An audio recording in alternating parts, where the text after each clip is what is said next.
I keep hearing the words evolution or revolution thrown around when it comes to martial arts in general, but particularly Kenpo. As I've talked about in previous videos or voiceovers, Parker, people will say, oh, he wanted to evolve it a certain way. He wanted the system to be this way. It never should have stagnated. It never should have stayed the same. The problem I often find is anyone who jumps on the idea of evolution or revolution within Kenpo don't really know what they're talking about. And I've seen this firsthand over the last little while.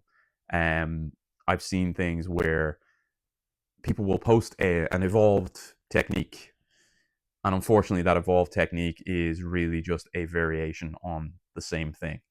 It is something that is already actually built into the system, but because it's been pitched as an evolution, there are those out there who will believe that, oh my god, this is completely the way Parker should have wanted it, or yes, it's an absolute evolution. I'll give one example of that. When we look at things like delayed sword, and I've talked about this in the past, we have Whatifs within Kenpo. We have the ideals, and let me put that in sequence. We have ideal, what if, and spontaneous phase techniques or concepts. The ideal phase techniques, as we've said, are, as they're written, ideal scenarios to give you a toolbox, a working catalog of information that you can then play around with. The what if then becomes the idea of, well, what if this doesn't work, as we've said in the past? What if they throw a straight punch, or what if they throw a hook, or anything else? You can check out even my delayed sword video, for example, which I've done recently, which talks about the idea of the attack being initially off a grab, but what if it was off a straight punch, or any of those different things that are out there. The main one, and I've also got my little joke short that I put up, which was around the 5-sword swear jar. Delayed sword is 5 swords, or 5 swords is delayed sword. That is the most common one that is ever used in Kenpo. If you do delayed sword, the next evolution is to do 5 swords. That's the what if. Instead of the grab, what if they throw a hook punch and you now step forward, not back? So you do not need the kick anymore. You have your double chop. Instead of a block, you have your block, kick, chop in delayed sword. You now have a step forward, close the distance, and have your 2 arms up, which we'll talk about in a future video as I'll do it. You add more moves in. You change certain concepts, or you advance certain concepts. So realistically, it's not an evolution, but a lot of people will say, oh, I've evolved the system, delayed sword, the way Mr. Parker would have done it back in the day, and now this is how he wanted to do it. And they will doubtlessly turn it into something like block, chop. Instead of a chop, they will throw a punch sometimes. And then they will step off and they will hammer, as opposed to double block, chop, eye poke, uppercut, chop, finish with a chop. I'm not doing it for show here. I'm obviously talking to a camera right now, so I'm not going to demo the whole technique. But again, if you're doing that technique and then you're saying, oh, well, I've evolved delayed sword because now it's against a hook punch. Okay, you've advanced delayed sword. Congratulations. By stepping forward, you are doing delayed sword against a hook punch. Okay, we can then, I throw a hammer here. Okay, the hammer is just a closed hand version of a chop. The target changes. Great. It's not an evolution. Not really.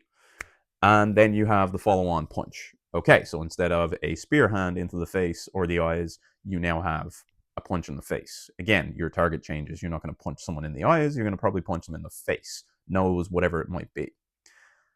So where's the evolution? That's a what if.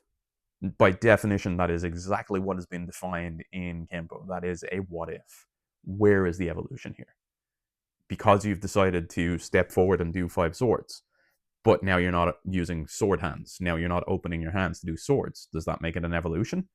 Because I would counter that by saying there's a technique in green belt called Detour from Doom, which is against a roundhouse kick, and you shuffle up and you punch the person in the face.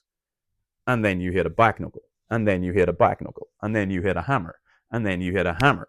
And if you do 5 swords from this point on, uppercut, hit, hit, uppercut, chop, hit. It's all there. It's not evolution, guys. I'm sorry. Not in this case. There are evolutions. There are changes that we can make, but nobody is creating a revolution by basically doing what the system was supposed to do and then trying not to acknowledge it when someone called them out on it, or point out the similarities with techniques and how they flow together already. So that's a long-winded way of saying one thing. Sure, things can evolve. We can, add principles and concepts from other systems, which is something I do, but I don't call it an evolution of Kenpo. I call it refinement of my movement. And that's what it is. It's refinement of my technique using concepts and principles from other places. Is that revolutionary? It shouldn't be, because that's what MMA is. That's what MMA does. It mixes the best for its rule set and for its context, and then it basically creates its gap filler. Basically, it creates the martial art that suits its rule set and its needs. That's not revolution. It is an evolution in a way, but the evolution is triggered by, as we would expect, an event or an environment that needs to change something. So that's where the evolution will potentially come in that case. But for people calling it an evolution and then basically doing what Kenpo already does, flowing from one technique into the next, or changing up the concept with a what if, from delayed sword to 5-sword to detour from doom, it's not evolution. That's using the system as it was intended, pretty much, or at least from my limited understanding, that's how the system was intended, was that you could flow between moves, not necessarily techniques, but you could use any parts of the toolbox in sequence, in combination, once you understood things like your targets, once you understood things like your point of origin, your stances, your position, all of these different things that martial arts will teach you, regardless of which martial arts you're in. So please bear in mind, this is to everyone out there, but maybe this is more targeted towards younger people who are coming into the world and seeing all these people and all these voices and all these names. Please bear in mind, there is a system in place. How you use that system is very much a personal thing once you've learned it. But if someone is selling you revolutionary or evolutionary Kenpo, or martial arts in general, ask yourself, how did they get as far as they did without, the need for this evolution? Because they've apparently done this system to, in some cases, 10th degree level. So again, if you're layering things on, if you're refining your system, if you're refining your movements, your technical ability, your knowledge, your application of things like locks or finer details within our system by using concepts from other places that do them better or more often, perfect. That's how it should be. But beyond that, please pay attention to what's going on out there. Please don't be pulled in by charlatans or snake oil salesmen, although that's a very long word for many of them to spell. Just be very careful. Don't fall into the trap.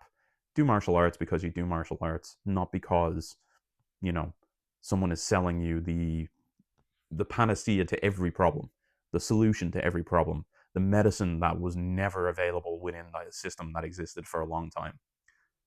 Do it for you, do it for whatever reason, variety of reasons, but do it.